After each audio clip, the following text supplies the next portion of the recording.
What is up, ladies and gentlemen? McKalen plays with some more No Man's Sky footage. What I got going on for you today is I'm gonna buy a freighter.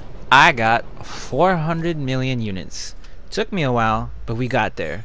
I'm gonna go ahead and use my warp drive. Got 500 light year warp jump capability on this exotic that I have. I am very partial to the Korvax system, so we're gonna go ahead and pick that one right there.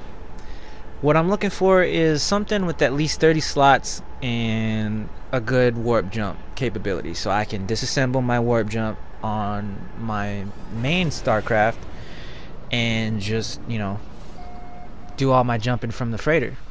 Not only that, with next around the corner, here it is. This is an event. Oh, by the way, ladies and gentlemen, you want to get your freighters from these events because you have the opportunity to help the freighter, and you get a little bit of a discount. Like, I don't know if it's like a 10% discount or something. It's very, very tiny. So you got this guy here saying Korvax help. That's all I know how to read in his language. I'm like, all right, buddy, let's do this. That is a nice color too. It's a little tiny Star Destroyer there. So it's business as usual. I've been in my fair share of dogfights. Clean this up real quick.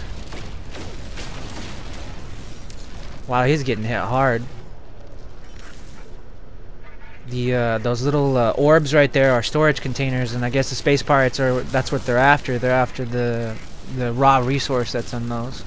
I'm not sure if you... Whoa, look at that planet.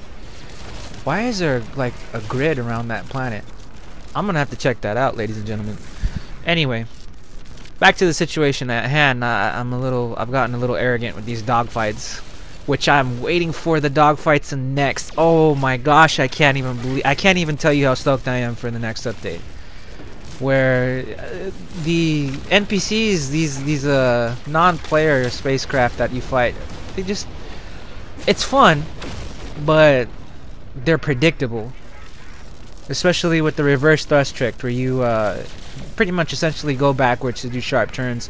When they fly over your head, you can catch up to them real easily. I think this is the last spacecraft.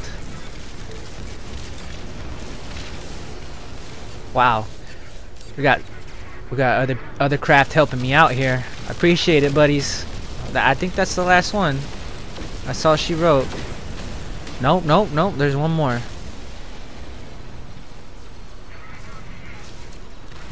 Man, I'm so excited to have a freighter, though, ladies and gentlemen. Let me tell you about that, because you can have a base on your freighter. And especially with the next update coming, there's speculation that there's going to be a universe reset. Well, I wouldn't necessarily call it a universe reset. What I would call it is they're adding new biomes, they're adding ring planets. So what's going to happen, or may not happen, is the planet that you're living on now is going to be changed. If you're on a paradise lush planet, there is a possibility it could be turned into a radioactive planet. And all the plants you have outside are gonna die, and the terrain might adjust itself to a point where half your base is underground. And I've read all the stuff about it, the possibilities that can happen, and I don't want to take any chances. So we're getting a freighter today, and we're gonna live off of it till the next update. There is the captain. I don't know what he said, but he said Korvax something something something, and I'm sure he's gonna give me a good discount. Ideally, you want an S-class freighter. I'm crossing my fingers. So pretty much after that event, you go ahead and you dock on the freighter. You run up to the bridge. You talk to the captain, and you're like, hey, you know, you can give me some stuff from the freighter. They usually give you antimatter and warp cells, but in this case we're gonna go ahead and ask for the discount. Run up here real quick, the left, and then run to the right. There we are, Admiral Zen.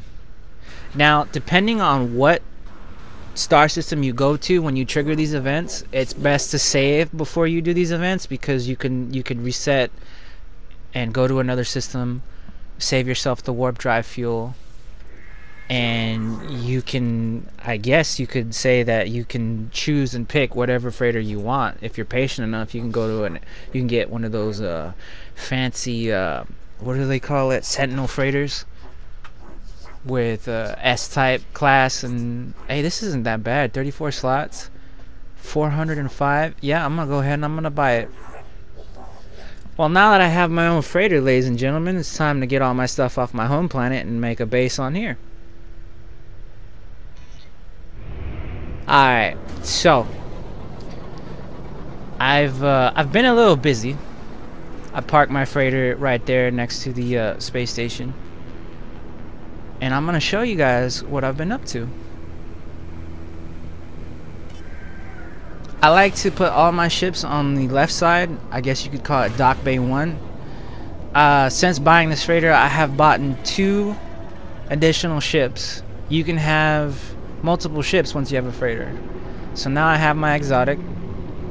I have a fighter, which is exclusively going to be for, you know, dogfighting. And then I have in the front there, I'll show you over there, the little pod racer thing right there. That is my throwaway ship. So whenever I want to go to a space station on a planet, I'll take that throwaway ship and I'll buy something I like, or if I see it in the space station, I can buy it and I can bring the one I want back here. Anyway, I'm going to show you guys the captain's quarters real quick. As you can see, I've been busy. I no longer have a home planet. I actually kind of like moved to the galactic hub. You see here in the back, I have a little circuit farm. It produces 6 circuits every 2 hours. A little bit of spending change, nothing too fancy. But up here, ladies and gentlemen, I have myself a cozy little bedroom. Got 2 bed, a desk, with a light in the middle of it that does that word thing. I got some storage units on the walls and my little flags. I hope you liked what you saw. If you did, subscribe. See you in the next one.